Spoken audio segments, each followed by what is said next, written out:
Oi, estão prontos?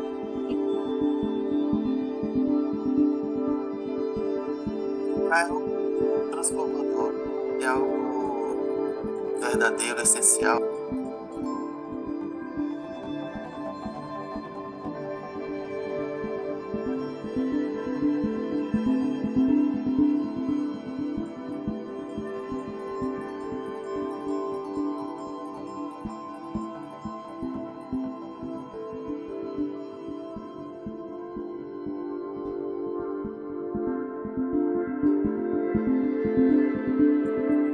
Vocês estão me ouvindo? Tá, é porque começou uma obra aqui do lado. Eu não sei se está passando, eu acho que pelo fone não passa, mas enfim, começaram uma furadeira aqui do lado. Mas vocês não tá chegando aí não, né? Não, é pelo fone, eu acho que não chega.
Olá, sejam bem-vindos. Esse é o canal do Zé Peli Arte para a Infância.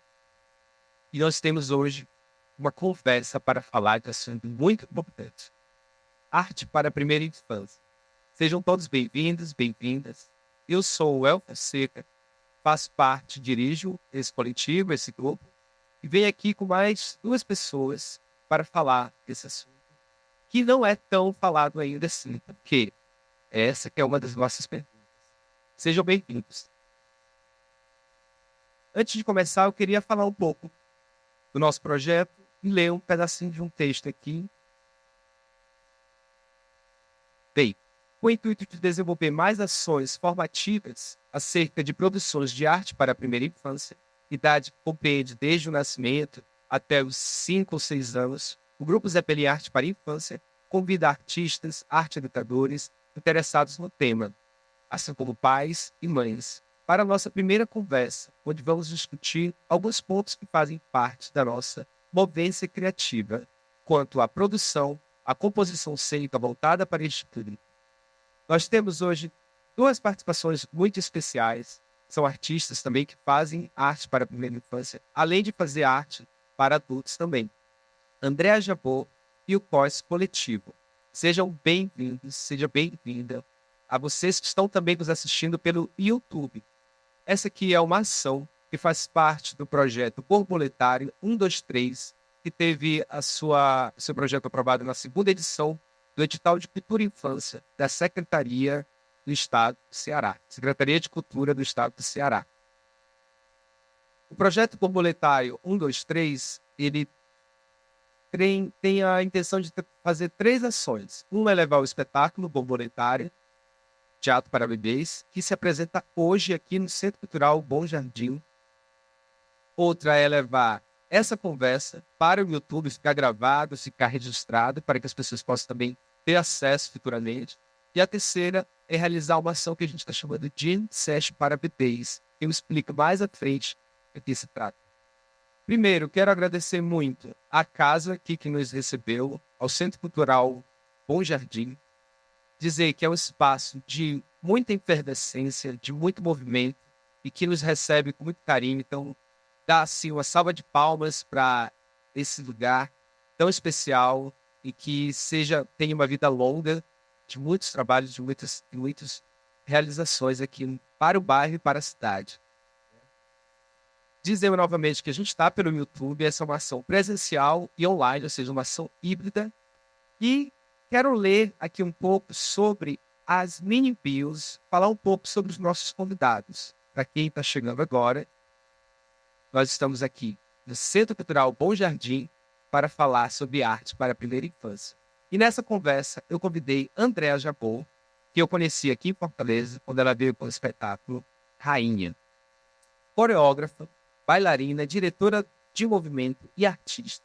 Atua em diferentes frentes ligadas à cena e ao movimento. Em 2020, contemplada pela Petrobras Cultural, apresenta A Rainha, experiências extraordinárias para a primeira infância. Em 7 cidades do Brasil, nas regiões Sudeste, Nordeste, Centro-Oeste. Andréa trabalha há mais de 20 anos como coreógrafa, diretora de cena, de movimento no teatro, no cinema e na música. Leciona dança com foco especial na pesquisa em contato e improvisação, ritmos, composição coreográfica e práticas com abordagens somáticas. Seja bem-vinda, Andréa Jabor. Você está aqui com a gente?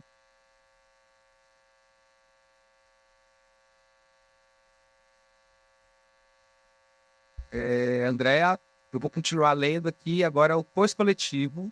Não sei se ela me ouviu.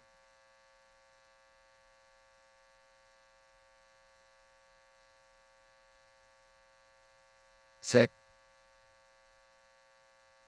Do outro lado, do meu lado aqui, mesmo em Fortaleza, temos o pós-coletivo. Para falar desse grupo, temos Aldrin Rocha, meu parceiro, amigo. Já tivemos trabalhos juntos, e principalmente na área da educação. E eu quero ler aqui um pouco sobre o coletivo. O pós-coletivo surgiu em 2006. Trabalha com circo e teatro, apresentando espetáculos cênicos, desenvolvendo ações formativas e realizando circulações. Ao longo de 17 anos, o grupo desenvolveu pesquisas voltadas à comunidade, resultando na montagem de mais de 15 espetáculos, todos hoje na ativa, muitos deles premiados em festivais e eventos pelo Brasil, já tendo circulado por 3 regiões do Brasil e também internacionalmente pela Colômbia, Portugal e Argentina. O pós-coletivo é ainda realizador do Festival Baia, 7 edições, e Cearense de Improvisação, 4 edições. Seja bem-vindo, Aldrin, seja bem-vindo ao pós-coletivo. É legal estar aqui, né, porque o pessoal é e também está interessante, o pessoal está aí dentro. É bem interessante isso, né, de realidade, e piada para ele ensinar isso, para agradecer e parabenizar também a projeto pela iniciativa. Obrigado. Bem, eu sou o El Fonseca, já falei no começo, mas só para citar um pouco. Meu trabalho é como teatro, atuação, e de uns 6 anos para cá também tenho trabalhado muito com a dança. Feito trabalhos de formação, me formando, me especializando, lendo, estudando. E a primeira infância surgiu na minha vida em uma dessas descobertas entre pesquisa com teatro, com dança. Eu conheci um grupo chamado La Casa Incerta. No momento, eles já não fazem mais trabalhos para a infância, mas reverberou muito em muitas outras questões e produziu sementes, eu acho que principalmente aqui em Fortaleza, porque, por coincidência, eu e o Aldrin fizemos parte, com o curso coletivo, com a Aline Campelo também, de uma oficina e de uma vivência com o Carlos Laredo, que era o diretor do grupo, e nesse primeiro encontro eu comecei a minha pesquisa com teatro para a primeira infância. Mas eu sou ator, tenho formação em licenciatura de teatro pelo IFCE, trabalho com outros 2 grupos aqui em Fortaleza, com teatro para adultos, e tenho um grupo chamado Zé Pelim Arte para a Infância, que é esse que está realizando essa conversa. Então, muito obrigado mais uma vez para vocês que estão aqui nos assistindo. Então, vamos agora fazer uma conversa. Todos aqui estão sentados no chão, em cima de uma graminha sintética. Aqui atrás tem um telão. Nós temos aqui intérpretes de Libras, e temos algumas pessoas que estão aqui na nossa plateia que podem fazer pergunta a qualquer momento, ou pelo YouTube também, eu estou aqui com a página aberta. Mas quero começar fazendo... Queria pedir para a Andréa também, se quiser falar um pouquinho, agora eu chamei ela, Eu acho que deu algum problema de áudio. André, quer dar uma palavrinha pra gente? Seja bem-vinda. Estou aqui falando. Vocês estão me ouvindo? Sim. Estão me ouvindo? Sim. Ah, então tá bom. Porque eu falei antes, aí eu não sabia se tinham me ouvido. Bom dia a todos. É um prazer estar aqui. Parabéns pela iniciativa. E vamos adiante nas conversas. Certo. Muito obrigado, André, pela sua presença. Bem, para essa conversa eu pensei em 3 perguntas, desde o começo da escrita do projeto. São perguntas que para mim são muito importantes e que a gente não necessariamente sabe as respostas, né? Como se dá o desenvolvimento e a acessibilidade de artes para a primeira infância? Essa é uma das perguntas. A outra é o brincar, a linguagem da criança. A recepção poética dos bebês. Como propor? Ao longo da conversa, a gente pretende falar dessas 3 perguntas, mas para começar, eu queria fazer uma reflexão e ler um trecho de um texto do Carlos Laredo, que foi esse diretor que eu mencionei agora, diretor de uma companhia que trabalhou muitos anos, uma companhia hispano-brasileira, que trabalhou muitos anos no teatro para a primeira infância. Eles dizem assim: a nossa experiência nos demonstrou que os bebês nascem plenamente preparados para a experiência estética, trazendo consigo toda a capacidade para entrar no templo da contemplação. Como espectadores, detêm todo o potencial da humanidade, toda a riqueza sensitiva, emocional e intelectual, porque na realidade não são os pequenos da casa, e sim os mais avançados, os mais velhos, já que, portando no seu DNA um cruzamento genético a mais que de seus pais, isso os torna capazes, vamos dizer assim, de ter essa capacidade, esse DNA já preenchido de toda uma ancestralidade. Isso já é muito. Caberia perguntar se não tem nenhum valor a semente que já cai da árvore centenária, ou se toda a memória do tempo da árvore está guardada dentro da semente que inicia um novo caminho. Essa passagem pelo início da vida, a partir do cultivo, serve para tecer o tempo sem arrancar as raízes e sem abandonar nossas origens. Permite diluir as fronteiras convencionais do tempo linear, como passado, presente e futuro, e proporciona ao tempo toda a sua dimensão quântica, sua dimensão complexa, em uma configuração geométrica e holográfica diferente. Aqui eu falei um texto que eu posso já reler. Se alguém tem alguma pergunta, tem palavras que falam sobre ancestralidade, sobre DNA. Mas esse trecho, para mim, me toca muito, porque até hoje a gente vê a infância, a criança, como um pequeno adulto. Ou então um ser humano que é como se fosse uma página em branco, uma folha em branco, incapaz de muitas coisas, incapaz de talvez entender um sentimento, incapaz de poder se comunicar. Quando, na verdade, quem tem bebês, principalmente pais, mães, quem trabalha com crianças pequenas, sabe que, mesmo sendo muito desafiador, os bebês têm muitas capacidades, principalmente, como diz aqui no texto, uma capacidade de contemplação estética. Se eles têm capacidade de contemplação estética, eu também pergunto, é possível, então, fazer um espetáculo para bebês? Um espetáculo de teatro, um espetáculo de dança, em uma composição musical? Por que não? Se é possível fazer composições artísticas, onde estão os artistas que fazem esse trabalho? E se ainda não existem, o que precisa fazer a pizza? Partindo desse texto, que a gente pode voltar nele já, eu faço a primeira pergunta e lanço aqui para a Audrey e para a Andrea como se dá o desenvolvimento e a acessibilidade de artes para a primeira infância. E aí, Audrey? Andrea, fique à vontade. Andrea, o Audrey está passando a palavra para você. Você quer que eu faça a pergunta de novo? Não, muita coisa já, muita coisa. Muita coisa. Eu acho que tem 2 palavras que você traz aí na sua desenvolvimento e acessibilidade.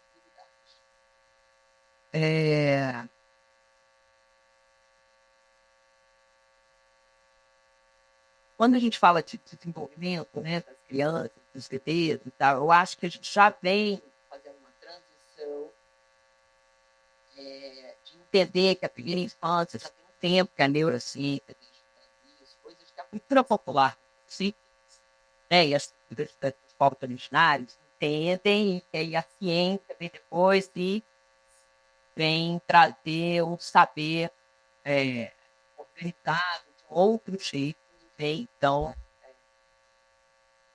confirmar algo que, no fundo, a gente já sabe. Né? Então, o desenvolvimento das crianças e a importância da primeira infância, eu acho que já é assunto recorrente, muito em voga, apesar de ainda não estar, talvez,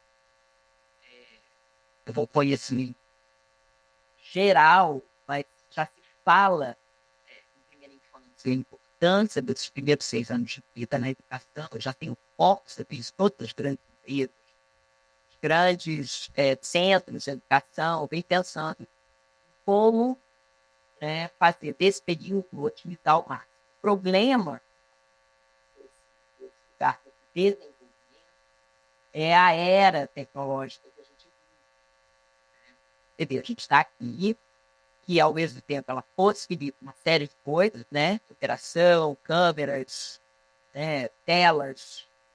É o excesso de exposição a esses dispositivos em idade muito tempo. Né? Então, você vê, todos nós vemos com frequência, lá basta você sair para caminhar, ou ir no shopping, ou ir num lugar, você vai ter pais, mães, educadores, até às vezes, influenciando, né, trazendo uma experiência da tela e essa conexão com a tela muito cedo para a criança. Então, por que eu estou falando disso? Porque o desenvolvimento da primeira infância a coisa mais importante para a criança nas experiências, além da capacidade estética que ela tem, que ela já nasce completamente aberta a essa recepção, né? Ela aprende através da vivência e da vivência presencial, toque, né, dos sentidos, experiência e o movimento. A linguagem da criança é o movimento, é os 3 anos. Ela vai aprender a palavra pelo movimento, ela vai aprender as coisas pelo movimento, ela vai tocar, ela vai sentir, ela vai tatear, ela vai cheirar, ela vai provar. Então, esse contorno da experiência vivencial, que eu acho que é onde a gente se encontra para trazer novas possibilidades, novos acessos, né? O teatro para bebês, o teatro para primeira infância.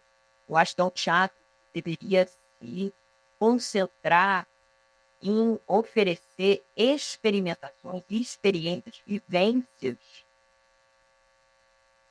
que trazem novas capacidades de vincular experiências estéticas. Digamos assim, você, por exemplo, na Rainha, né, tem uma cena que eu trago, tem uma tela, uma pluma de avestruz que tem um movimento de leveza, né, que ela flutua. Eu não estou falando sobre a pena, ou não estou querendo ensinar que isso é uma pena, ter avestruz. Nada disso.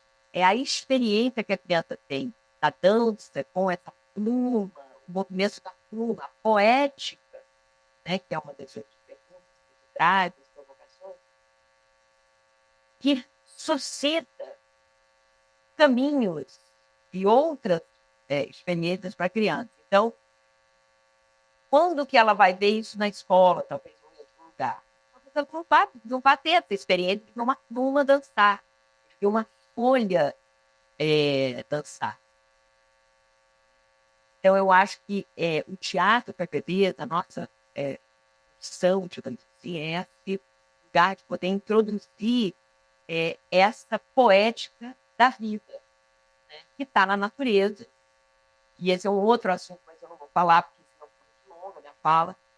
E a questão da afetividade, eu acho que aí já é uma outra questão. Acho que não vou nem entrar nela agora, para não alongar muito a minha fala. Então, eu acho que a gente tem uma possibilidade de oferecer esse universo poético. A primeira coisa, das coisas não serem coisas tipo assim, ligar o pato à lagoa. Né? De ser aquela coisa que tem que ser por esse caminho. É abrir os caminhos neurológicos, perceptivos, sensoriais, para experiências mais diversas que abrem esse campo, que é a experiência da vida.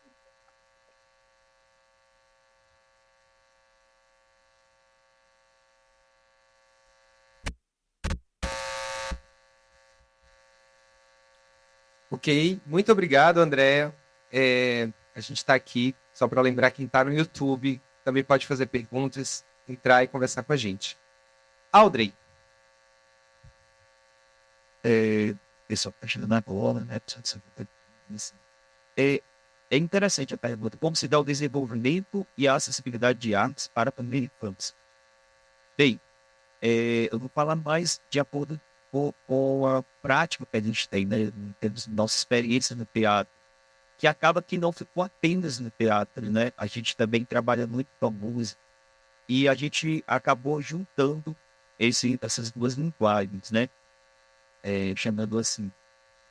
Eu acredito muito e a gente buscou muito no processo de pesquisa, né? De montar o espetáculo, mas de pesquisa também.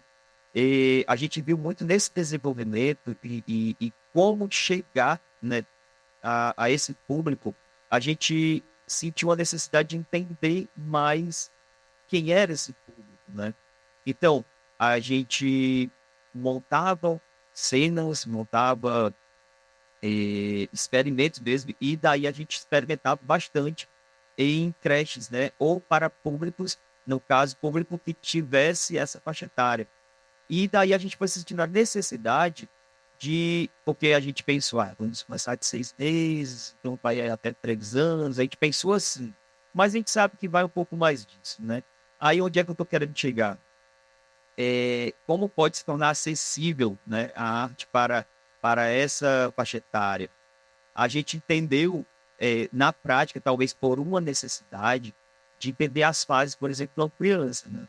A gente trabalha também no grupo, a gente pesquisa a improvisação teatral e a gente percebeu que era necessário, em alguns momentos, por mais que o espetáculo ele tem uma estrutura, né, que a gente segue com a música, com a encenação, mas que a gente também entendeu que aquela faixa etária, muitas vezes, quando a gente vai para a creche, que aqui no Ceará, eu não posso dizer dos outros estados, mas acredito que seja algo nacional, né? E para quem está assistindo de outros países, eu também não posso dizer como é, mas aqui a gente tem a questão dos 2 anos, né? Então, assim, o espetáculo ele tem uma pequena diferença quando a gente apresenta para esse público, quando a gente apresenta para o público de 6, 8 meses por aí. Então, assim, por que eu estou pontuando bastante isso? Não estou falando de forma, talvez, mais geral, né? Porque eu vejo, assim, que se tornar acessível, né, isso, e que outros grupos possam fazer e outros artistas também possam fazer.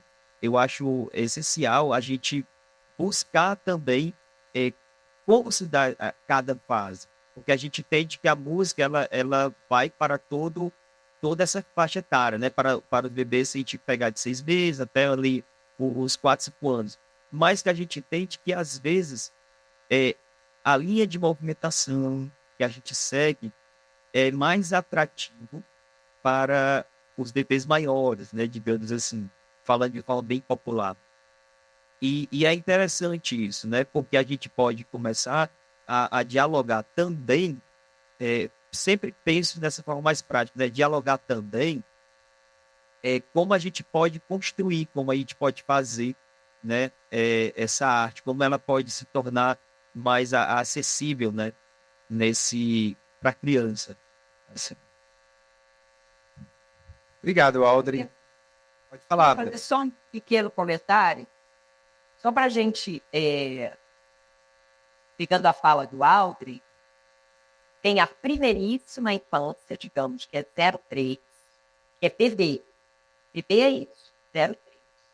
3,6 é a primeira, né? Já vai ser influenciada. Então, cada faixa etária, eu, Andréia, não sou, eu acho que teve não sou fã, digamos assim, de teatro para primeiríssima infância. Eu acho que a primeiríssima infância, 0,3, ela precede de outras necessidades, outras abordagens, e eu não chamaria de teatro, eu chamaria de outra coisa. Eu acho que existe uma questão aí, e houve em Brasília, por exemplo, um grupo lá eu acho que da Clarice, Cartel, trabalhou muito essa questão dessa primeiríssima do PB, o próprio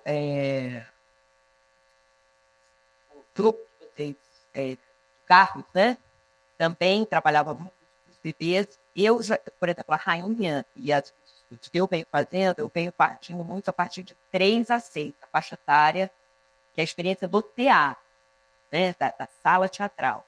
Só para criar essa distinção, para a gente poder saber que cada faixa etária, em cima da fala do Aldrin, tem necessidades absolutamente muito diversas, e eu diria que é um outro tipo de experimentação que a gente pode fazer e estar aprendendo porque eu trabalho muito com bebês também, trabalhei muito com desenvolvimento do movimento de bebês, com mães.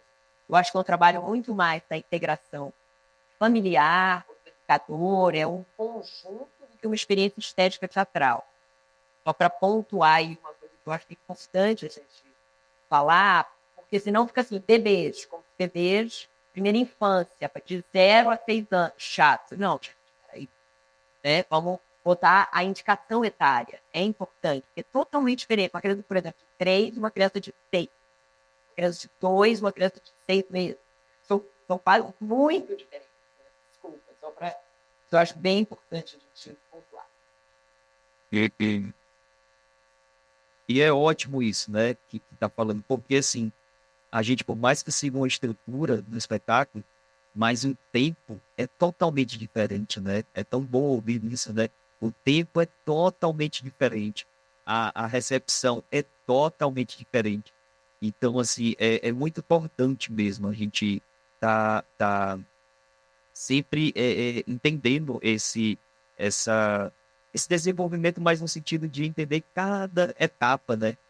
A questão do cognitivo de uma criança de 6 meses para uma criança de 8 meses já muda muito, né? E assim como outros assuntos também, né? Assim, são pertinentes. E o espetáculo ele muda muito, ele tem um tempo, uma cadência diferente. É por isso que a gente trabalha com a música ao vivo, né? A gente preferiu a música ao vivo para levar essa cadência para essa faixa etária, né?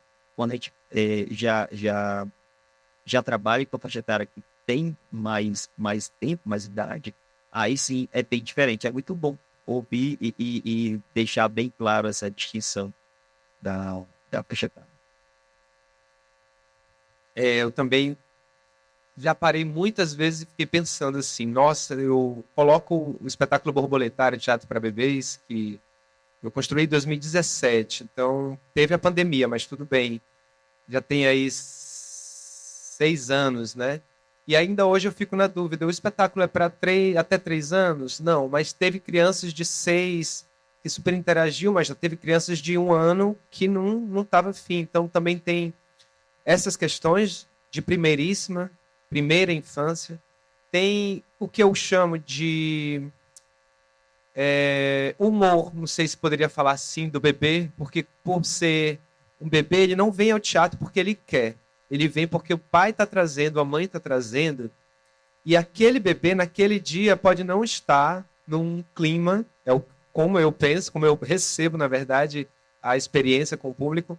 Ele não está muito afim de teatro, não está afim nem de sair de casa. Então, às vezes eu acho que alguns espetáculos passam por várias camadas, mas que entender esse desenvolvimento, entender o que se passa do bebê, de quando ele nasce até os 5, 6 anos, se você quer trabalhar, se você pensa, ou se você é professor da primeira infância, entender dessas fases é de extrema importância para fazer com que o seu trabalho esteja realmente firmado, enraizado em questões que, por exemplo, quando você faz um espetáculo para adultos, eu não vejo ninguém normalmente pesquisando sobre a neurociência de um adulto, ou sobre o corpo desenvolvido, o esqueleto, músculo, não sei. A gente pensa em outras questões, sejam sociais, sejam questões mesmo íntimas do próprio artista, mas quando se trata de primeira infância, eu acredito que nós, artistas, temos também que ser muito cientistas.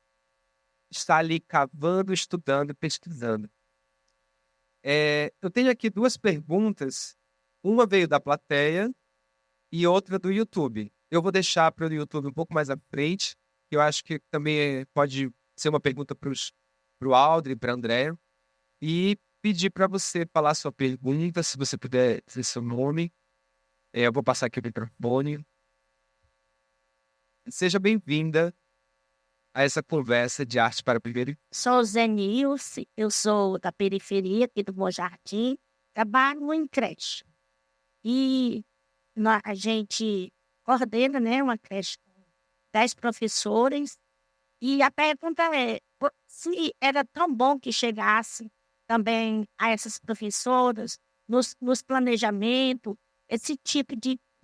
Porque isso aqui não está sendo só uma arte, não. Isso aqui está sendo uma escola. Isso é muito bonito, muito bom. Aí eu falo um pouquinho do desenvolvimento. Lá na minha creche é uma sala de 4 metros para 20 crianças.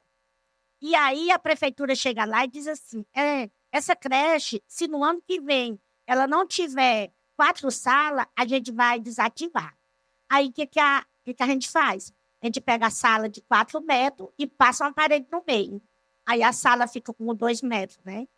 Cada uma. Aí como é que eu vou trabalhar 20 crianças da primeira infância de 1 ano a 2 anos dentro dessa sala? E a outra sala, 3 e 4 anos. Mas o prefeito da nossa cidade, ele não quer saber disso. Ele quer saber se a criança está comendo, bebendo e dormindo.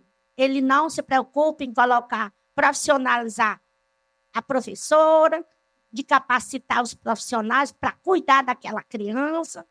Aí a minha pergunta é, quando a criança completa 4 anos, nós temos que encaminhar para a escola pública. E como é que vai ser lá na escola pública essa criança que fica o dia inteiro dentro de uma sala privada, sem ter aonde correr, sem ter aonde brincar, só naquela salinha pequena? O importante é só a comida, a água e a dormida. E de tarde entregar para seus pais, entendeu? As crianças, quando chegam na rua, parece que está assim no infinito, querendo correr, querendo sair das mãos da mãe. Isso é privacidade, entendeu? Aí, isso é tão bonito, era bom que esse teatro fosse também para a periferia.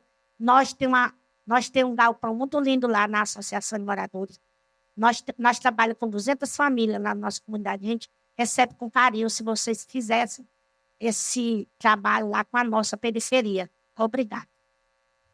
Eu que agradeço a sua pergunta. Me repita seu nome, por favor, dona Zenilce. Zenilce, da comunidade Bom Jardim. Dona Zenilce, sua pergunta já é um forte manifesto para mim, sabe? Eu me emociono de ouvir você falar. Ontem mesmo entrei numa creche aqui, Bom Jardim, e a gente fica um pouco triste, assustado, mas digo assim, existem pessoas, eu acredito que muito na área da cultura, e professores também na pedagogia, que estão muito preocupados, mas as pessoas que realmente a gente quer tocar e acessar são os políticos. Você falou do prefeito, e a gente tem também vereadores, assim como as outras áreas políticas que estão aí movimentando a cultura para a primeira infância e a educação. Né? As duas, na verdade, estão muito juntas. Eu não sei lhe responder todas as perguntas, como ele disse no começo. A nossa conversa, acho que é mais para fazer as perguntas, fazer com que as pessoas pensem sobre elas, do que responder. Eu gostaria de lhe dizer assim que a gente puder trocar um contato, eu vou levar o espetáculo borboletário ou a nossa ação chamada Jam Session lá no seu galpão, para que a gente realmente possa fazer, né, o que as políticas ainda não estão fazendo. Mas que bom também que a sua fala está gravada aqui nessa conversa. Se depender de mim, vou fazer ela chegar em outras pessoas. Porque é isso que a gente quer. Que não venham somente artistas falar da sua arte, mas que venha a comunidade também aqui reclamar, dizer o que pensa e fazer uma pergunta. Muito obrigado pela sua pergunta. Né? Oi. Oi, pode falar. Eu gostaria de comentar e conversar um pouquinho com a Zenilce. Obrigada pela sua colocação e o absurdo, né, Zenilce?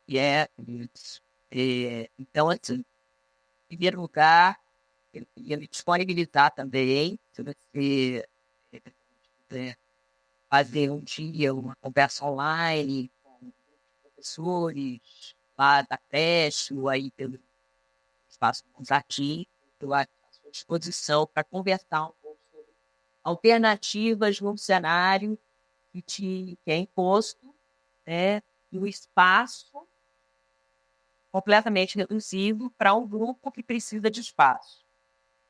Então, obviamente, vocês devem se juntar para conversar.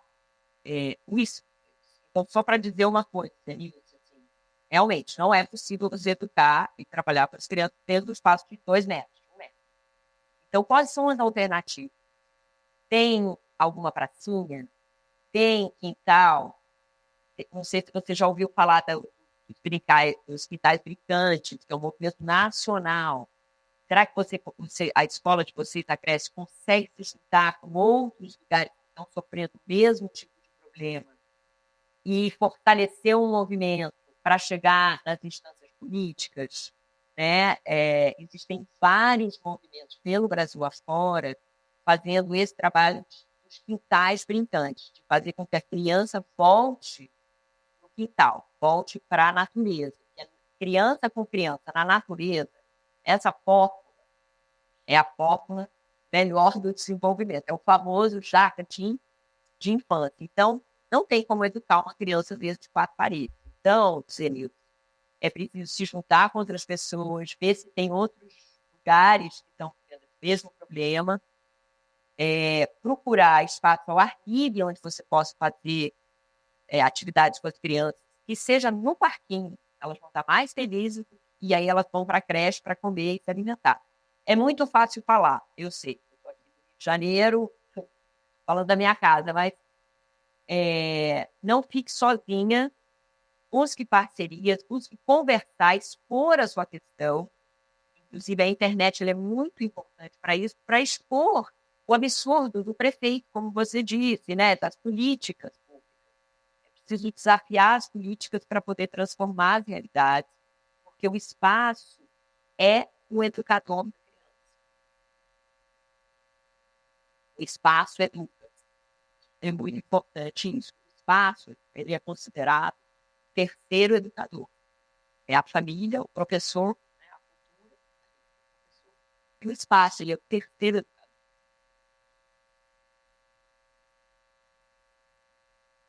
Eu também queria falar bem rápido, assim, é só um retrato, né, do que passamos, assim.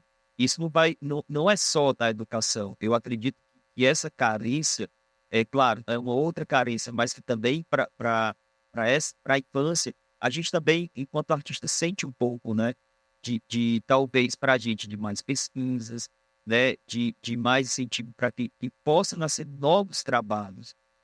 E eu acredito muito nisso, porque enquanto caos coletivo, a gente sente uma carência, a gente busca materiais para poder desenvolver melhor grupos, mas que a gente, eu não sei o Wellington, né? Eu estou falando na realidade do Ceará, mas que a gente sente falta de outros artistas fazendo isso. Imagine um espaço reduzido na educação, né? Que era para ter um espaço bem diferente como esse. Mas, assim, eu acredito que isso é só uma realidade que mostra bem a carência, né? O que ainda não é visto, né? Que é a primeira infância. O espaço para a gente hoje está cada vez sendo um desafio. Muito obrigado mais uma vez, Danazinho. Fique com a gente, por favor. Quem puder, também quiser fazer uma pergunta, seja bem-vindo, que chegou agora. A gente tem aqui no CCBJ, André, um espaço incrível.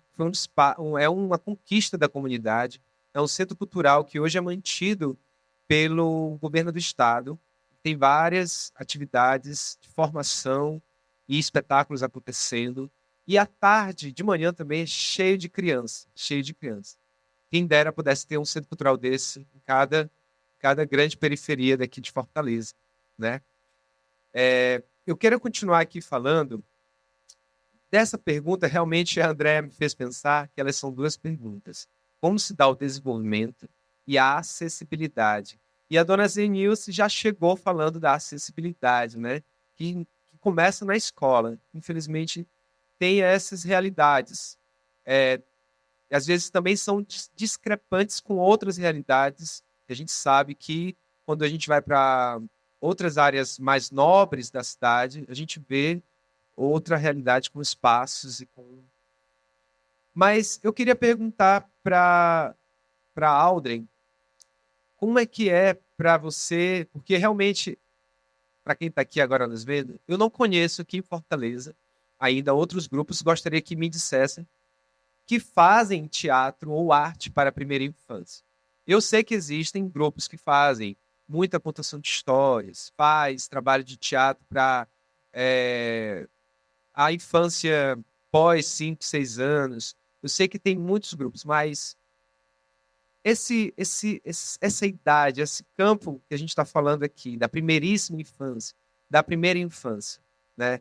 A gente não vê tantos. E acho que o fato que uniu a gente, como artista, a fazer arte para a primeira infância, foi ter tido um contato com um pedagogo, um diretor, uma companhia que passou por aqui, por Fortaleza, e deixou a semente.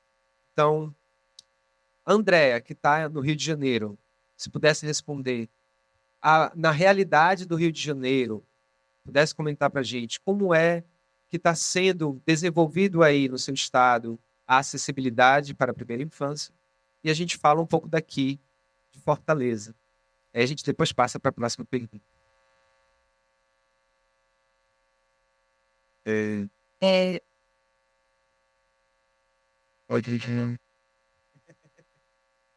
eu falo aí, Aldrin.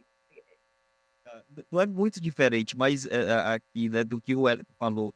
Porque, assim, realmente falta, mas eu acredito também que momentos como esse faz com que a gente possa multiplicar a ideia, né? Realmente eu sinto bastante falta de mais artistas para a gente poder dialogar e aprender também, né? A troca é muito importante, porque a gente vai aprendendo. E, e assim, eu acredito que lá atrás, quando a gente participou do TIC, né, que é o Festival Internacional de Teatro Infantil do Ceará, e que a gente teve esse contato, olha o que gerou, né? Tem dois novos grupos, no caso, trabalhos, né? Também que passou a fazer isso. Então, passou artistas que passaram a pesquisar. Eu acredito muito que esse momento é um momento também de multiplicar, né? A gente está aqui dialogando, está aprendendo bastante. E agora sim, realmente eu desconheço. Eu espero que não, ó, tem mais grupos que a gente possa também estar conversando, dialogando. Mas além de Fortaleza, a gente também não conhece, né? Pode ser que exista no Ceará e alguns outros estados também, como a gente circula Piauí, Paraíba, Bahia, a gente também sente falta de mais grupos. Não estou dizendo que não tem, mas a gente sente falta de mais grupos que pesquisem, né? Que possam falar mais sobre isso e que divulguem, né? Para a gente manter essa troca.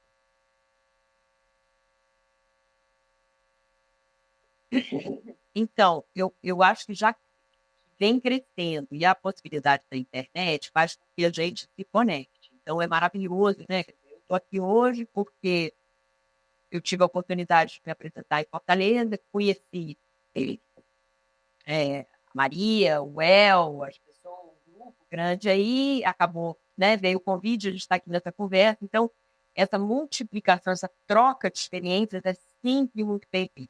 É muito importante. Eu acho que é o que fortalece a gente e que multiplica os saberes, né?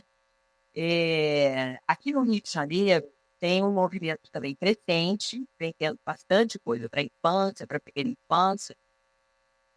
Para a primeiríssima infância, né, quer dizer, os bebês, tem algumas iniciativas também. E eu acho que essas iniciativas precisam trabalhar muito com o espaço, né? A questão, então, só para pontuar um pouco a questão do panfletário, que você falou, eu assisti um trecho, né? Vocês me mandaram um vídeo, e os bebês, muitos bebês, né? É muito sobre. Primeiro, até 1 ano, é muito sobre a relação com a mãe, com o outro ali, está num lugar muito desenvolvimento a partir de 1 a 2, ele está naquele momento começando a ganhar o movimento. Então, ele, através de 2 a 3, então, é aquela fase. Começa a linguagem, mas é a linguagem através da experimentação do movimento. Então, até 3 anos, é um bebê que precisa tocar, mexer, encostar, cheirar, provar. Não é um bebê para ficar sentado na contemplação, na minha visão. A experiência contemplativa, ela vem mais a partir dos 3 anos. Então, o teatro em si, a experiência teatral, da estética teatral, ela funciona no sentido mais tradicional que a gente tem no teatro, eu acho, mais a partir de 3 anos. Eu acho, não descartando a experiência artística, vivencial, eu acho que a gente tem um trabalho a ser feito como artistas, educadores, desde cedo, principalmente se somos da dança, do movimento, esse entendimento, esse percurso que se dá nesse desenvolvimento. Né? Então, só para falar um pouco, assim, tem bastante coisa já, mais coisas acontecendo. Eu acho que as periferias, sempre, de uma forma geral, no Brasil, né, e no mundo, as periferias têm menos acesso a, talvez, as estruturas mais tradicionais, ou a riqueza de estruturantes vindas do capital, né? Mas, ao mesmo tempo, as periferias, muitas vezes, têm as culturas locais. Tem a cultura popular, tem as festas, tem o festejo, tem a comunidade que se reúne. Não tem tanto o problema do isolamento, né? Para a criança. Então, por exemplo, as favelas aqui do Rio de Janeiro, na Maré, você tem os problemas, né, das creches, os mesmos problemas que vocês têm aí em outras dimensões. Então, as prefeituras, elas são fundamentais, a gente fazer conexões com as prefeituras, né, e tentar editais que levem os trabalhos para o acesso a essas crianças. Estive agora dirigindo um espetáculo em Brasília, no Centro-Oeste, vou falar que é uma experiência bem recente, e a gente foi fazer um espetáculo agora falando da acessibilidade, não só o acesso, mas a acessibilidade daquela criança que tem uma necessidade especial. A gente foi apresentar o espetáculo na Escola de Cegos, em Brasília. Um espetáculo musical, cênico musical, chamado Bichos, sobre os bichos do Cerrado. E a gente levou audiodescrição para as crianças. Elas são cegas, mas elas veem pela descrição. E, às vezes, a gente... não, é um espetáculo de música, não precisa de audiodescrição. Engano. Quando você tem uma cena, uma moça vestida com uma saia rodada, bem colorida, entra com segurando uma cabeça de um bicho que é uma onça. E ela está dançando, movendo essa cabeça para um lado e para o outro. Essa descrição faz com que a criança cega enxergue. A gente não tem esse trabalho também da acessibilidade. Né? Algumas crianças também surdas, e tinham surdas e umas que eram com já problemas de visão. Então, tinha um tradutor de Libras, no caso, hoje a gente tem o nosso colega que está aqui. Oi, colega.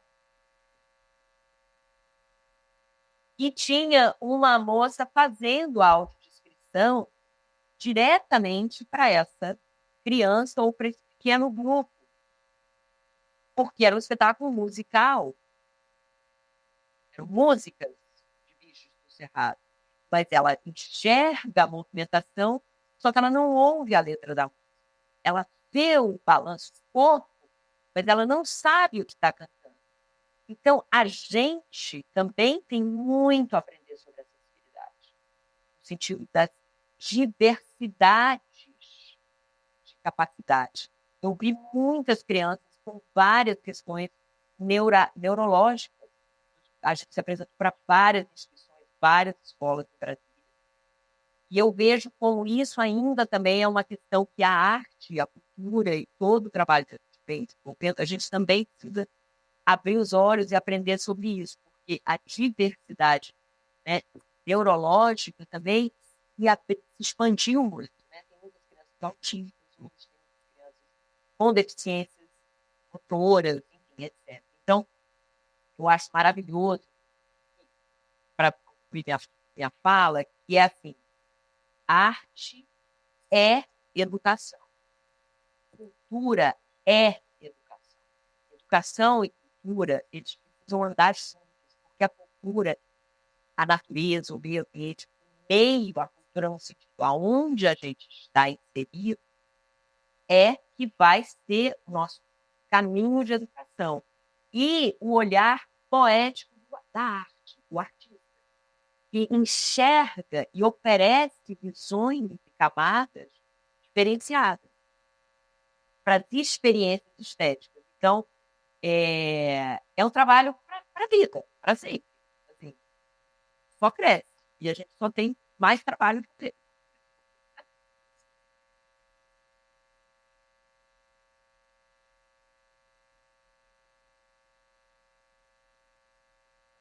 Oi, acho que deu alguma queda aqui.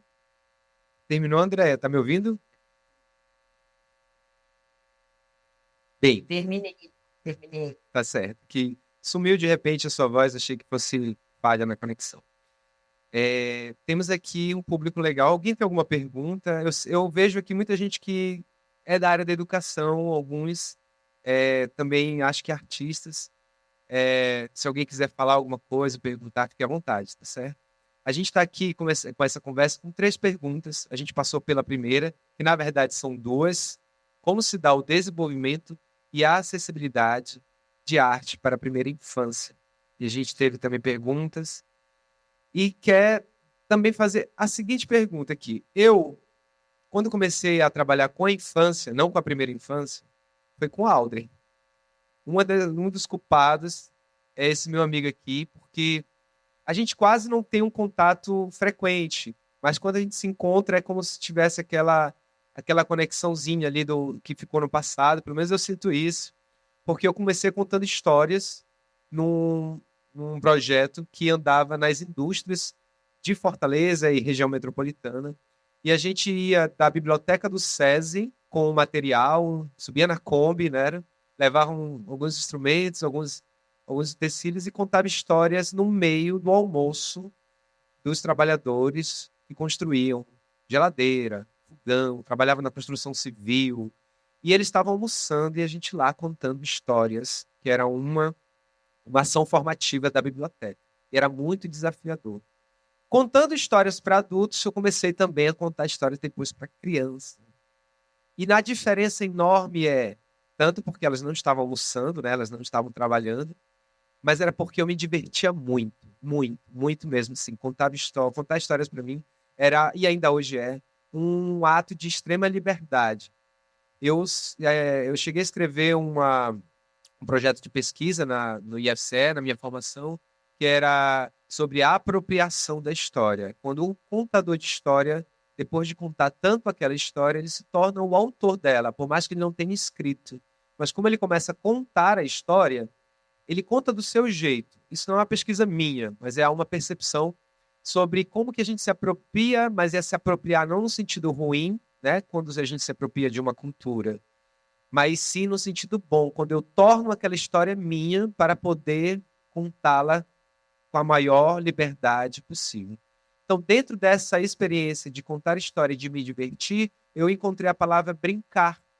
E por isso que eu trago ela para essa segunda pergunta, o brincar, a linguagem da criança.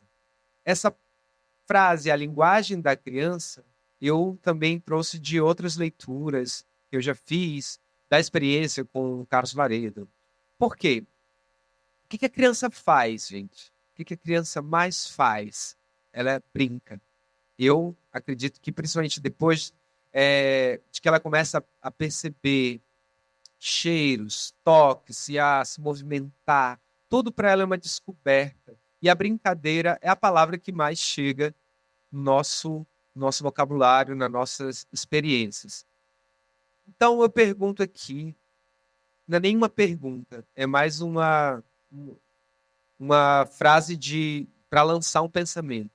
O brincar, a linguagem da criança.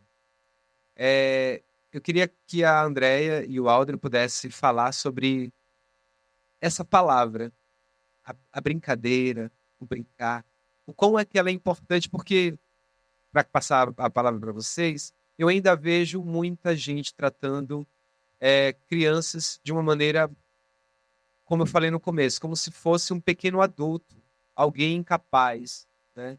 Ou então tratando a brincadeira como algo, sabe, só para divertir, só para matar o tempo dela, ou só mesmo para ser algo de uma importância pequena, não trata o brincar com a importância que eu vejo, que eu acredito que a Andrea e muitos educadores também aqui estão, veem, que já foi comentado aqui. A gente pode falar sobre isso agora? O brincar, a linguagem da criança. Ainda bem que você perguntou aí, que eu já estava perdido aqui. É tão bom ouvir a Andrea aí que a gente fica hipnotizado aqui, sabia? Mas só queria ouvir. Mas assim, o brincar é bem interessante. A gente também trabalha, somos palhaços e acredito que os palhaços são brincantes, e já pegando para outro ponto do brincar. A gente, na Dona Menina, que é o nosso espetáculo de teatro para bebês, a gente sempre busca, quando eu digo sempre busca, porque a gente sempre está em constante evolução, que a gente vai experimentando, melhorando o espetáculo.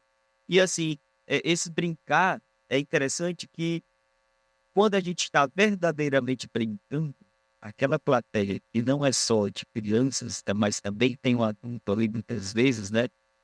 Eles também entram no jogo, né? Entram na brincadeira. Lembrando que eu estou falando de brincadeira, estou falando de jogo. Para alguns educadores tem diferenças, né? Porque o jogo não tem regras, já a brincadeira ela não precisa. Bem, eu queria juntar tudo isso num canto só.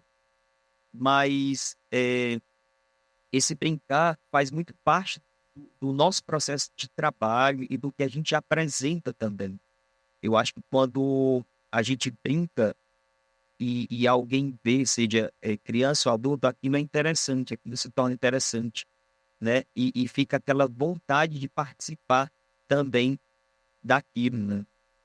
E no espetáculo a gente busca muito isso, principalmente no início do espetáculo, né? Não totalmente no início, porque a gente faz um outro trabalho com a música, mas que a gente busca isso ainda naqueles momentos iniciais do espetáculo, que é esse brincar, esse jogo.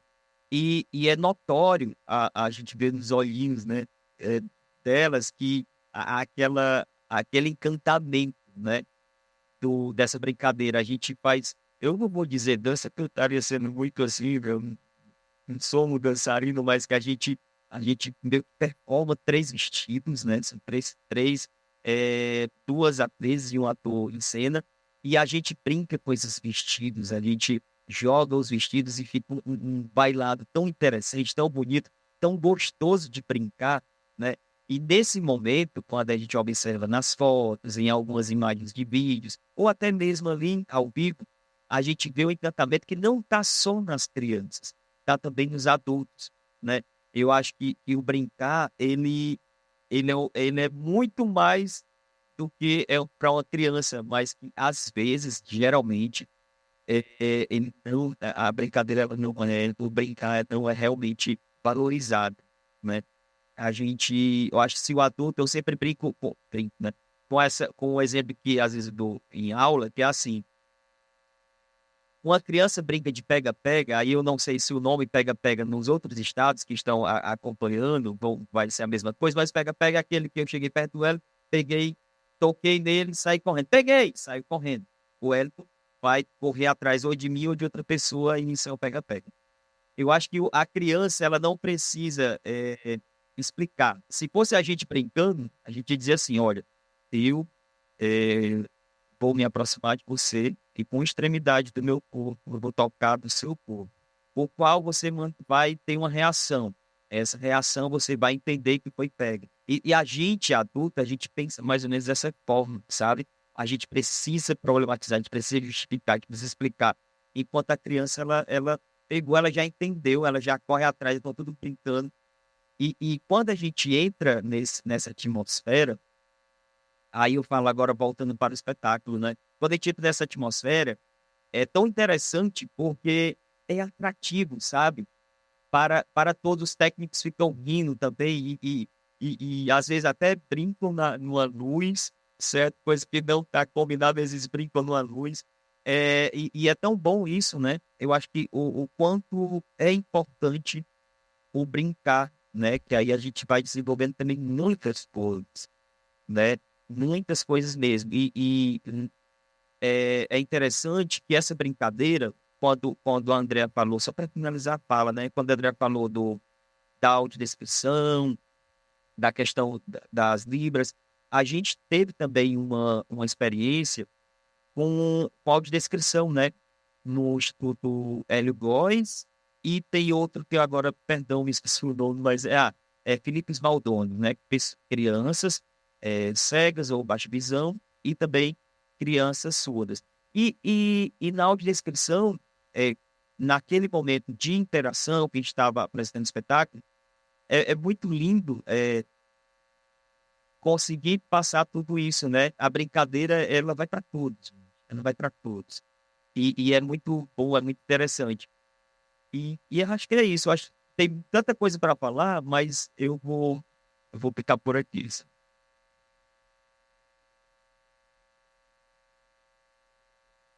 Maravilha. Salve os palhaços do Brasil. Salve a brincadeira. Brincar é tudo. Brincar é a linguagem da criança. Eu vou trazer, eu quero buscar uma coisinha. Só um minutinho. Segura aí, eu vou pegar uma. Fique à vontade, Andréia. Quer fazer uma pergunta? Pode fazer. Tem o microfone. Andréia. Não, faça a pergunta. Não tem problema não. Olha, brincar é urgente. Brincar é urgente. Eu aprendi muito sobre brincar. Tá ao contrário aqui, né? Por causa da Não, tela, dá né? certo. Eu Tá acho que pegando? Tá certo? o Zoom corrige.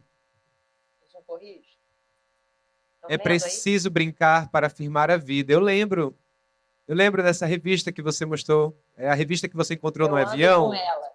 Conta essa história pra gente. Aqui a nossa grande mestra, Lídia Ortélio, eu trago ela em tudo que eu faço. Esse foi o catálogo da ocupação que teve no Itaú Cultural em São Paulo. O Gandhi, que é um grandíssimo pesquisador da infância, inclusive está fazendo um curso online, que é a capinha. Agora, né, Gandhi. Depois eu passo umas referências para a Maria lá no WhatsApp, tá, Maria? Para vocês, das minhas referências. A gente, claro, sempre deve trocar essas referências. E o filme Tarja Branca, eu vou contar essa história da revista que o El falou. Que é o meu encontro com essa grande pesquisadora. Vocês conhecem? Pergunta na plateia se as pessoas conhecem. Já ouviram falar na Lídia Ortélio? Alguém já ouviu falar da Lídia Ortélio? Uma baiana? Não? Pois fale um pouco pra gente. Eu conheci, confesso que eu conheci com você. Tarja Branca? Tarja Branca? Pergunta aí na plateia. Já viram? Viu? Alguém já viu o filme Tarja Branca? Viu? Alguém mais? Viu o filme? Tem 2 pessoas que disseram que viram. Ah, legal. Então, esse é um filme que eu recomendo fortemente. Eu acho que está no YouTube gratuitamente, dá para assistir. E eu vou contar essa história. Eu estava indo para o Ceará, para a região do Cariri, apresentar um trabalho, e era o ano de 2006, talvez, por aí. E aí eu estava lá no avião, a caminho do Ceará, e achei essa revista dentro de bordo, né? Não tem mais. Era uma época que o Brasil era o governo Lula, e com o governo Lula, o ministro era o Gilberto Gil, era o primeiro governo, e havia uma política importantíssima que o Gilberto Gil chamou de twin antropológico, que era o twin, para quem não sabe, é uma arte chinesa, como a acupuntura, só que você faz com as mãos mesmo, de você estimular pontos do corpo que vão desbloquear, né, os centros energéticos. Enfim, então, a ideia do twin antropológico era espetar, apertar esses pontos dessa grande cultura do Brasil, dessas culturas, desses pontos de cultura, e fomentar, né, os brincantes, as culturas populares, os mestres das culturas populares, as festas, os palhaços, as manifestações, os brinquedos. Né? E aí, eu lendo essa entrevista, encontrei, e aí estava aqui: é preciso brincar para afirmar a vida. Isso virou a minha frase de vida para essa. Gente, que coisa genial. E eu vim entender com a Ritinha, eu vou ler, citar, né? Eu estou dentro do avião, lendo essa entrevista. Vou botar o óculos aqui. Posso ler? Um trechinho aqui para vocês. Claro. Ela diz assim: a infância é algo precioso. Eu acho que se a humanidade tem futuro, ela vai retomar por aí, pela infância. Isso não é impossível nem difícil, porque a infância está guardada dentro de cada um. E eu acho que a grande revolução está aí. E eu fico feliz de ver que o Brasil tem tudo para isso. Tem muita cultura popular. E a cultura popular é uma segunda infância. Um alemão extraordinário, Friedrich Schiller, diz que o homem só é inteiro quando brinca. E é somente quando brinca que ele existe na completa acepção da palavra homem.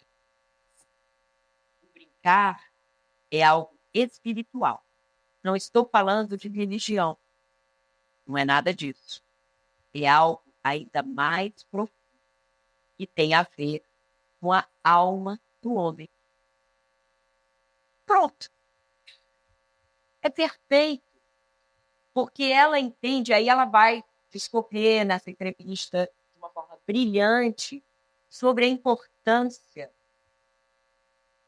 do brincar. E no brincar é onde há o desenvolvimento real da criança.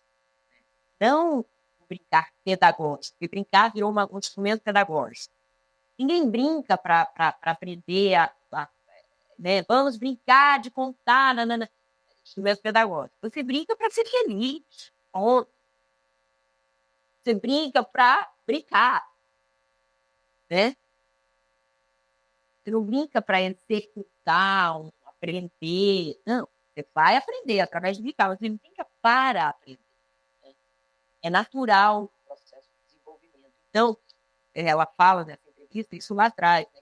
Eu acho que ela defende brincar, e aí eu falo nesse filme, Tarja Branca, que você entrevistada, que brincar é urgente, no sentido de que os recreios precisam ser aumentados, os quintais brincantes precisam ser aumentados, as experiências do brincar livre precisam ser aumentadas na escola. Porque é uma exigência curricular cuidar das crianças. As professoras que estão aí podem falar. É uma pressão sobre os professores, uma exigência curricular, quando muitas vezes, através do brincar, na liberdade das ações, nas experiências que o brincar traz, através do corpo, das investigações e dos brinquedos fantásticos, que estão meio desaparecidos. Eu não sei como é que está aí em Fortaleza. E eu vim aprender muito com a Litinha que o brinquedo, porque é assim, ela conta, essa é a última história que eu vou contar, porque eu falo muito, desculpa, gente. Ela conta, e tem muita coisa no YouTube também, sobre essas entrevistas, ela contando sobre as experiências dela. Ela foi estudar etnomusicologia, que é um estudo da antropologia da música, digamos assim. E ela vai no interior da Bahia, para a cidadezinha dela, que chama Serrinha, cidade pequena, e vai estudar as cantigas dessa região. Aí no Ceará, bom, Cariri, nem se fala, é um berço de cultura. É uma loucura o tema. Então, ela vai estudar a cantiga. E ela depois leva esse estudo para fora, para o exterior, para estudar na Hungria. E o professor dela, no dia que ela vai apresentar as cantigas da infância dela, o professor dela fala assim, muito bem, muito bonitas as cantigas, mas como que frio? E aí cai uma ficha imensa. Isso ela era uma jovem, né? Estudante. Que é o brinquedo, e aí que eu aprendi a expressão brinquedo cantado, ele tem uma geometria própria, ele tem um corpo, ele tem um movimento, ele tem uma coreografia, ele tem uma rítmica, tem uma palavra. Então, o acento, como você acentua, como você reage no brinquedo, como você traz o corpo para dentro do brinquedo. Então, tudo isso é uma escola. As cantigas, né? Eu brinquei muito eu brincava muito de escravos de Jó, brincava de Piranda Fidantinha, Atirei o Pau no Gato. Enfim, pergunta aí para as professoras o que elas brincam com as crianças. Quem quer dizer o nome de uma brincadeira? Eu brincava daquela que era, tipo, que o mestre mandou, mas tinha um outro nome lá em Belém. Eu sou de Belém do Pará. Lá também tem muitas brincadeiras. Minha infância, graças a Deus, foi cheia de muita rua. Mas pode continuar. Alguém vai lembrar de uma brincadeira e fala já aqui pra gente. Tem uma pergunta que também tem alguém que quer fazer, mas continua, André, por favor, tá interessantíssimo. Então eu fui aos poucos, assim, eu fiquei muito fascinada ali de Ortélio, realmente vale a pena assistir ela mesmo no YouTube. Ela, que a PEL fundou a escola lá em São Paulo, uma escola também muito importante, dedicada a esse lugar, criança com criança, essa é a forma, criança com criança na natureza. Né? E arte, cultura popular. Então, esse trabalho com a Lídia, né, essa investigação, eu percebi, tem muitos pesquisadores, né, hoje, pelo Brasil afora, o Adelcinho, lá em Minas, né, que é desse grupo, desse Pedrinha, a Lucilene, em São Paulo, lá na Oca Cultural. Quer dizer, tem várias iniciativas, Brasil afora, tem o Hélio Spreia, lá em Sul, Brasil, genial também. Enfim, então, quando você começa a estudar, você começa a chegar nessas várias pesquisas que estão Brasil afora e vão alimentando a gente. Para mim, tudo veio através dessa revista. Pegou, eu li aquilo, eu falei, que coisa fantástica. Então, só para concluir, por que ela diz, né? É preciso brincar para afirmar a vida. E aí eu vim entender, que é a minha pesquisa atual, que a afirmação, ela é movimento. Movimento é o que é vida, fica parado. Amor. Não é quietude. Estou falando de contemplação, estou falando de ficar parado. Então, a linguagem da criança é o brincar, é o movimento. Então, o que criança... Você vai numa festinha, vai no parque, o que a criança mais quer fazer? Balanço, todas correm para o balanço, pula. Não é não? Quer pular. Por quê? Quando você pula, você afirma o seu eixo, céu e terra. Está ali, ó. Eu tô aqui, eu tô aqui, eu tô aqui, eu existo, eu existo. E aí eu fui encontrar em cantigas indígenas, que eu ensino, acho que eu ensinei na oficina, que é Erotorim, Erotaquá. Eu estou aqui, eu sou feliz. É a vivência disso. da experiência disso, né? Então, quando você entra nessa questão, e essa é a minha pesquisa hoje, que essa é o ritmo do peso. Ficar, balançar e embalar. E as culturas têm isso. Elas trazem as experiências, as festas trazem isso. Né? As matrizes, por exemplo, africanas, trazem muito a experiência do embalo. Embala eu, embala eu. Menininha do campo, embala pra lá, embala pra cá. Menininha do campo, as cantigas trazem movimento, trazem palavra, trazem acento, trazem geometria, traz um monte de coisas que a gente não percebe. E aí, quando você começa a estudar, você vai falando, gente, olha aí, tá tudo aí. Eu adoro ouvir você falar sobre essa história. Tenho muita vontade de pesquisar mais sobre ela. Inclusive, as músicas que você trouxe, até hoje eu lembro. Né? Eu também trabalho muito com música. O espetáculo Teatro para Bebês é o único que eu tenho. Eu não falo nele, mas tem uma música que eu canto, que eu adoro também. E eu queria abrir aqui só rapidamente, porque a gente já está com 1h30, e isso quer dizer que está muito legal, está muito bacana. Dá falta mais um tema da nossa conversa, a gente vai resumir ele numa outra pergunta que fizeram no YouTube. Mas eu queria passar a pergunta para você. Pode fazer, por favor. Bom dia. Lá. Então, eles falando, né, sobre brincar. Eu acho que brincar também é memória. A gente tem uma memória muito afetiva. Entendeu? Eu moro aqui no Jardim, Jardim.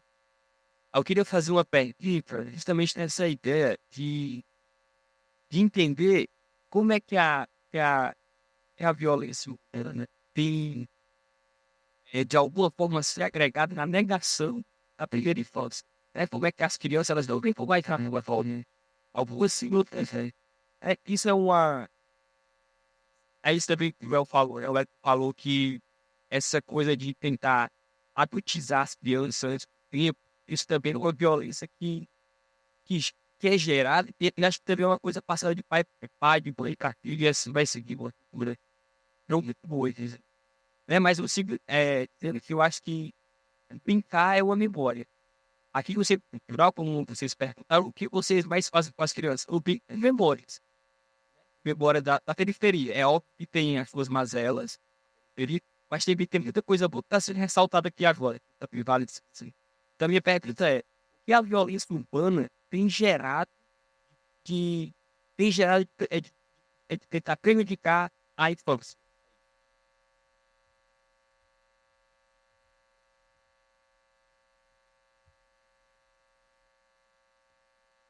Obrigado, Eduardo. O Eduardo é educador aqui do CCBJ. Como eu falei, tem muitas crianças que brincam o dia todo aqui.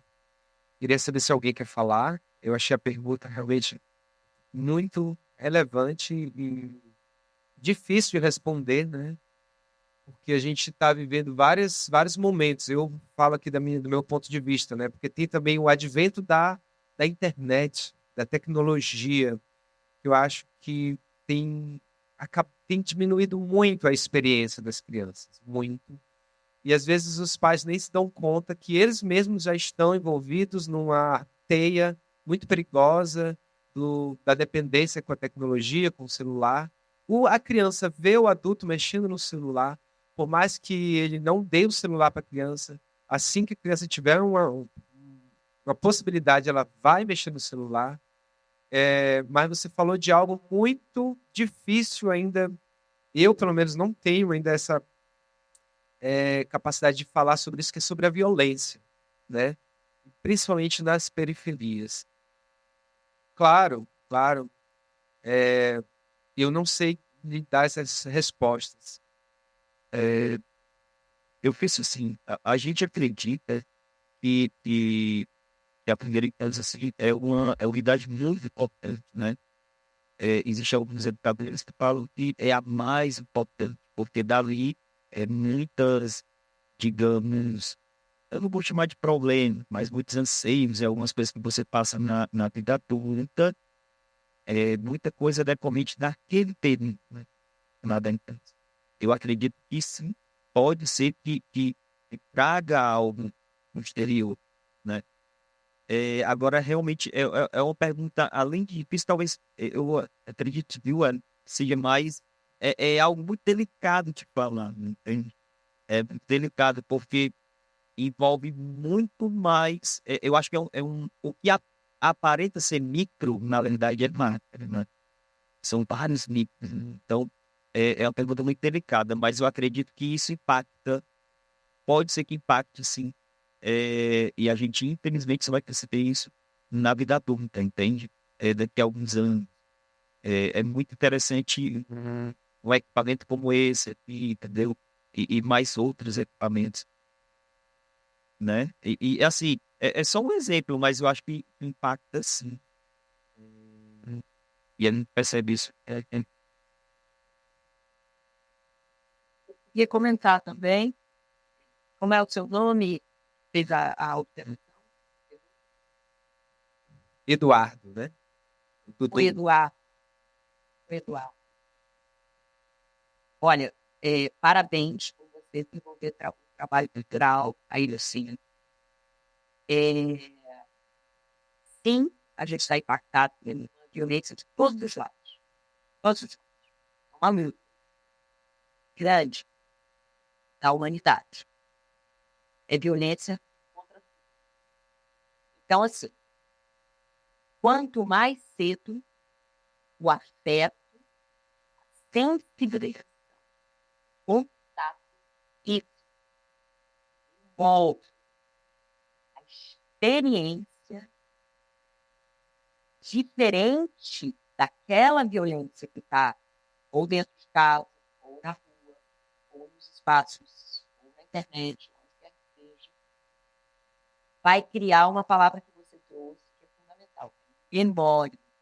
A memória, ela está no corpo.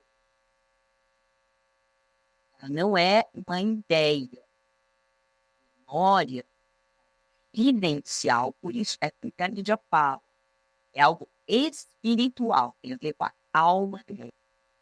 Então, o que é preciso? A gente luta? Qual é a luta contra a violência?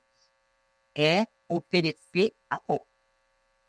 A gente viu isso, vem vendo isso nas todas as esferas, políticas, problemas dentro de casa. A gente viu isso agora, como é necessário, isso é um trabalho para todos nós.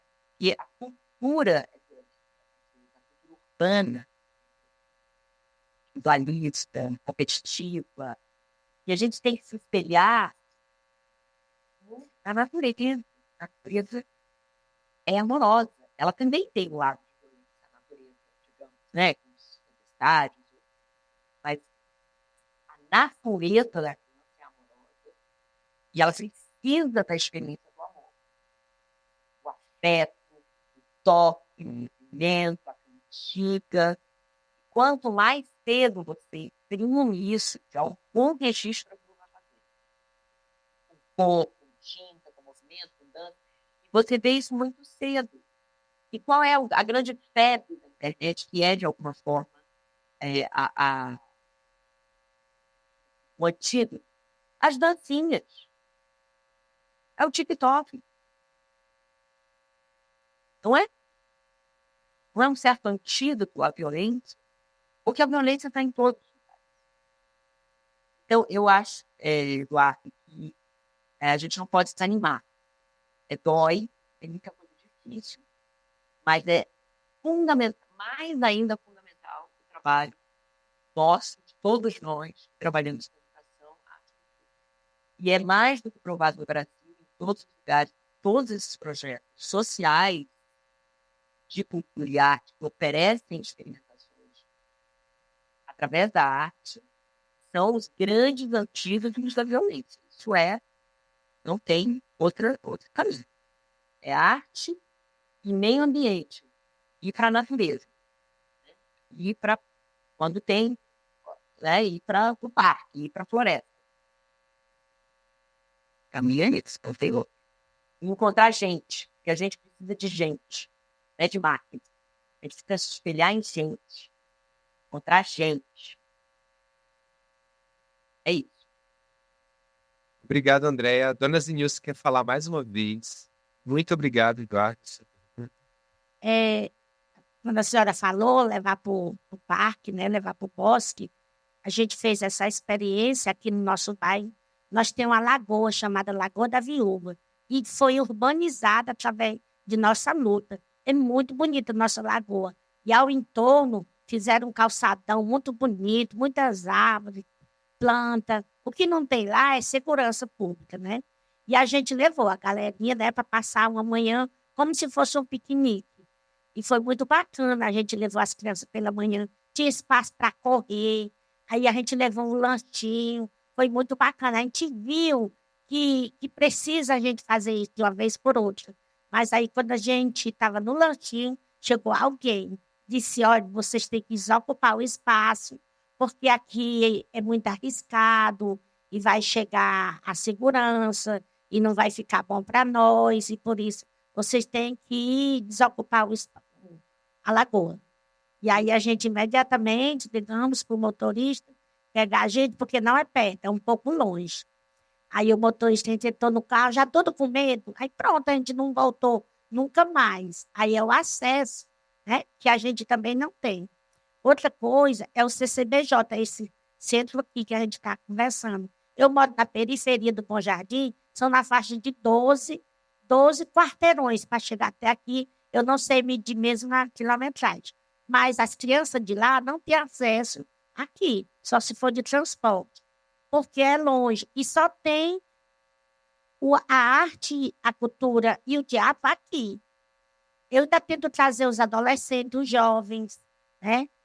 Aqui tem um programa de agente criativo, mas as crianças não vêm, porque é longe, porque as mães têm medo de vir para o lado de cá, e aqui é um território e lá no nosso é outro território. Então, tudo, professora, é muito difícil. Acontecer a arte e o teatro é difícil também, as crianças não sabem. O que acontece? As crianças ficam presas dentro de casa, com medo, só assistindo aqueles jogos, que também é perigoso, né? Eles assistem tanto que podia ser trocado pela arte, pelo teatro, aquele jogo que tem na internet, né? Era essa reflexão que eu queria fazer. Muito obrigado mais uma vez. Muito obrigado. É porque assim, a gente dá vontade de ficar mais tempo conversando. E eu pergunto se vocês podem. A gente tem um limite de tempo, mas eu quero saber de quem está aqui, se a gente pode ficar mais uns minutos. Da Andréia também, já são 11h16 para uma conversa que não começou às 9h, como a gente previa. Mas antes de receber essa resposta, a gente continua, eu quero fazer um agradecimento, fazer uma lida rápida da nossa ficha artística. Primeiro, a realização dessa conversa é do Zé Pelim, Arte para a Infância. Produção, Maria Epinefrina. Participantes da conversa, Andréa Jabor, que está aqui na conversa online do Rio de Janeiro. E o COS Coletivo, na presença do Aldrin Rocha. A transmissão, Iron Cavalcante. Intérpretes de Libra, Roberto Negrão e Vanessa de Assis. Comunicação, Andrei Bessa. Design gráfico, Lucas Sancho. Sonoplastia, Ayrton Pessoa Bob. Produção do CCBJ, Ana Paula Salles e Irã Gomes. Apoio, Secretaria de Cultura do Ceará e Centro Cultural Bom Jardim. A todos e todas que eu falei aqui, muito, muito grato pela nossa conversa.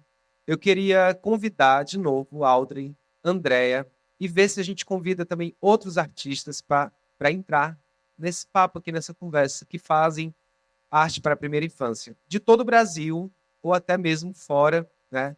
Que a gente possa juntar mais forças, criar reflexões, criar perguntas, né? E tentar respondê-las, para que a gente fortaleça e traga mais gente para esse pensamento sobre arte para a primeira infância. Eu acredito que essa arte para a primeira infância anda muito junta à educação, e com ela, as duas juntas, é possível dar novos rumos, que daqui a 20, 30, 50 anos, essa semente possam ser colhidas como grandes frutos para nossas crianças, que vão ser nossos adultos daqui a alguns anos.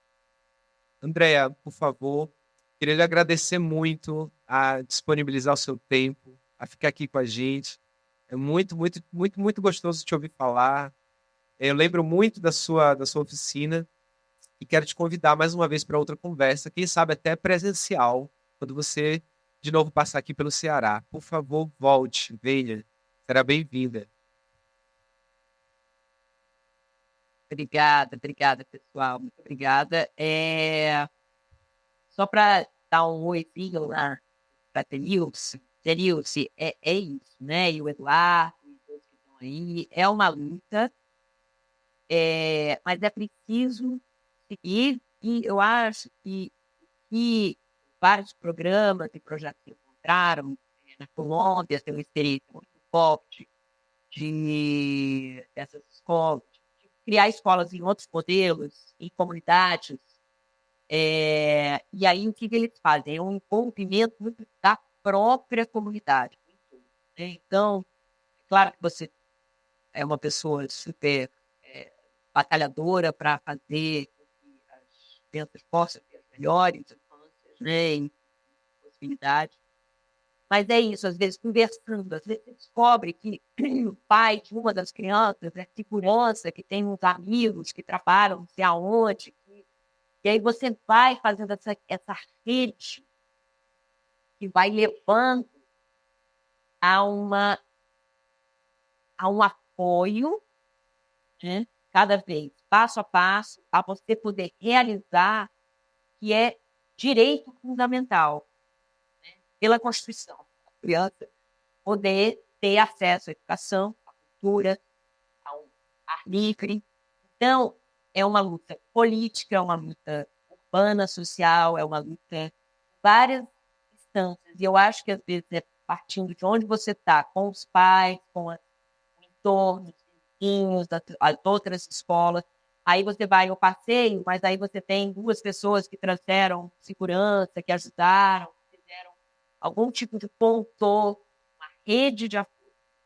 Isso só para pontuar que assim, a gente não pode desistir.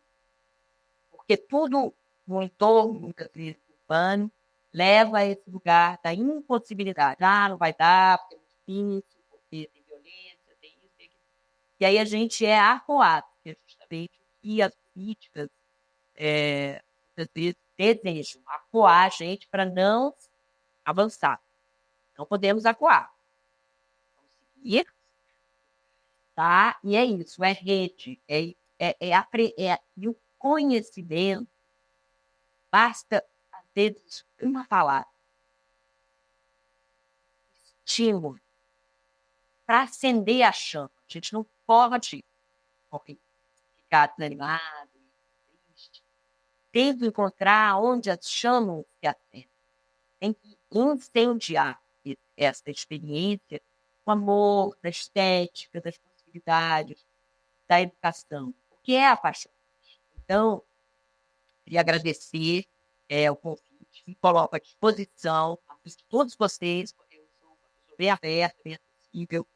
Se quiserem fazer uma conversa, um dia, uma live, ou conversar sobre algum assunto, fazer encontro, tá? Vocês podem me conectar e a gente conversa, pensa ideias para achar soluções para a gente, que a gente quer, o mundo melhor, mais feliz, né? Cheio de cultura, de arte, de poesia. Muito obrigada. Nós que agradecemos. Agradecer também a Aldrin Rocha. Muito obrigado pela sua presença, pelo seu tempo.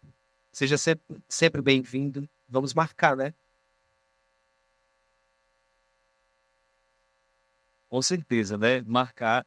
E assim, é ótimo, foi ótimo, está sendo ótimo. E vai se reverberar bastante esse momento. Eu só tenho a agradecer em nome do Caos Coletivo. A Aline Campelo, que também está ali, faz parte da pesquisa para a primeira infância do grupo. A Rebeca Lúcio também. E assim, a gente só tem a agradecer mesmo, é bem legal. Nossa, como é bom ouvir, né? Como é bom ouvir, como a gente sai fortalecido daqui. Eu trouxe o companheiro aqui, né, para copiar tudo e não perder nada, por mais que tenha algo gravado. Mas como é bom, a gente só agradece. E a gente tem consciência e certeza que momentos como esse se tornam multiplicadores. Só tenho parabenizar, né, a iniciativa de vocês. E é isso. Precisando da gente, a gente está aqui também. E é isso. Muitíssimo obrigado. Muito obrigado. Eu quero dizer que tem algumas perguntas que ficaram no YouTube que eu vou lá já já e vou responder por texto, tipo como que nasceu o projeto borboletário, a pesquisa, a criação, outras perguntas eu vou lá responder. A gente vai deixar tudo isso bem registrado, gravado. Mais uma vez, obrigado a todos, a todas, e vamos lá fortalecer juntos com essa conversa, com esses encontros, a arte para a primeira infância. Tá bom? Valeu. Até a próxima. Tchau, Andréa. Obrigado, Dona Zenilce, Eduardo. Tchau, tchau, pessoal. Obrigada. Até a próxima.